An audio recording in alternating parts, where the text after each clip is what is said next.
As I record this, today is October 16th, 2011. It is a day that in St. Paul, Minnesota, a park bench and picnic table is being dedicated to the memory of one Michael Larsen, better known as Eyedea. Eyedea was an MC from the Twin Cities who I was able to follow because of where I was born for the duration of his career, and then because of where I moved, to see how he affected so many different people. So I thought that today, since I couldn't be in attendance for the dedication ceremony, I would just share my thoughts on him here.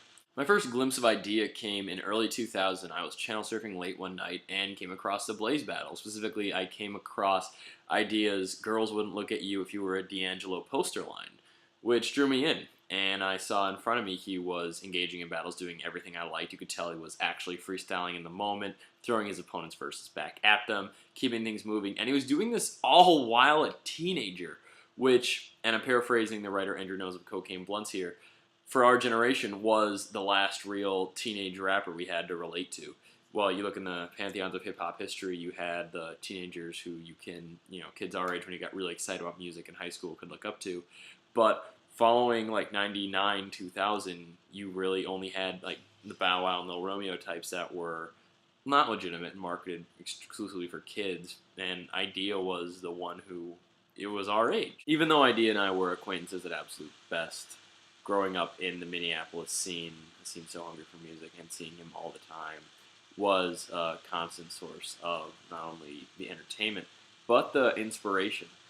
When people talk in terms of hip-hop and keeping it real through its presentation, Eyedea, from his onstage performances, and especially with the freestyling, how he would really pull it from that moment, was about as, organic as real gets. You're seeing the whole process of the rap developing in front of you. It's akin to when you go to a restaurant and see the food prepared right before you eat it. Eyedea and Ability's second album, E&A, came out in March 2004. The picture that you saw at the very beginning of this clip of the three of us was actually taken at the release show at 7th Street Entry. The day that the album came out was the same day that I got my acceptance letter to NYU. So that fall, when I moved to New York from Minneapolis and got to hear all the Eyedea and Abilities fans that were on campus, as well as later when they came to the Knitting Factory in New York and meeting so many people in New York's hip-hop scene, it was pretty breathtaking how he managed to, go so far from meaning so much to us around there to really having the same impact all over. I can't tell you how many times that I've been out here, either when I was hanging out at Fat Beats or at different shows, and I mentioned I'm from Minnesota, and one of the first things people bring up is Eyedea. He has such a tremendous fan base here, going back to when he won the Rocksteady MC battle out here, to the Rhymesayers releases. He really inspired a lot of people, one of which was J57 of the Brown Bag All-Stars, who I got in touch with following Eydea's passing last October to do a benefit show for the Michael Larsen Fund. And that following December at his Brown Bag Thursdays event, they hosted it, and we were able to raise 100% of the money from the door to go to the fund. Hero of underground rap, Chaz Kangas.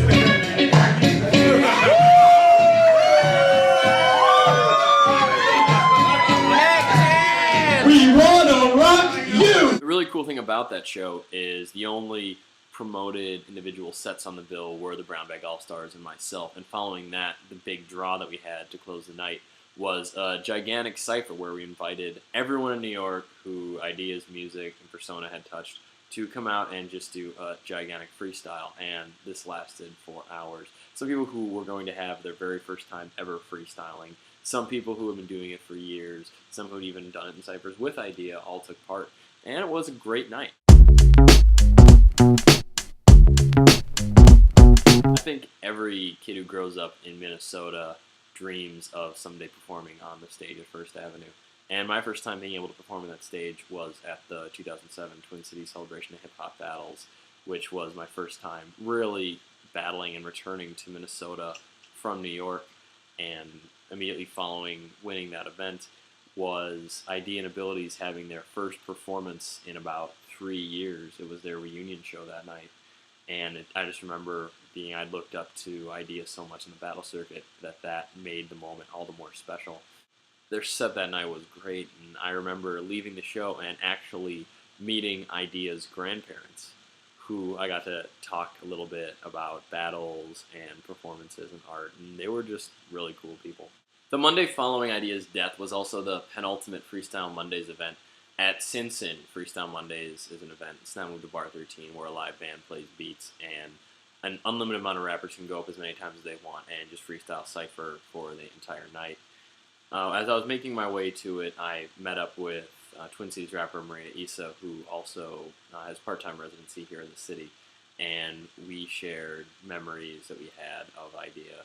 And one thing that stands out to me that I think really sums up his life was she was telling me a conversation about how when she had come out to Sin Sin and was jumping in the freestyle battles, and he said, just do it. Do what you want to do. Do what makes you happy, because at the end of the day, the experiences you have and the freedom to do it is all you really have, and you dictate that.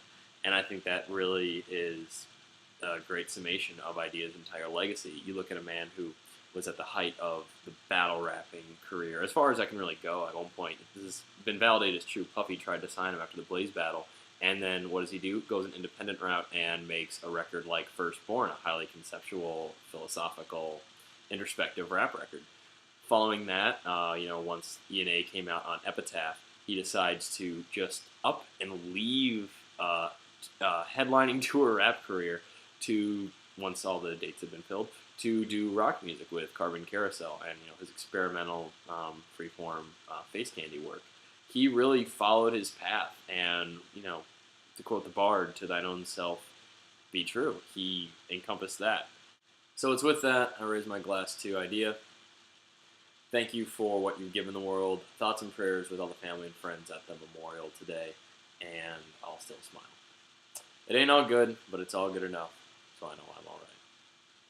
I still smile. I can only build if I tear the walls down.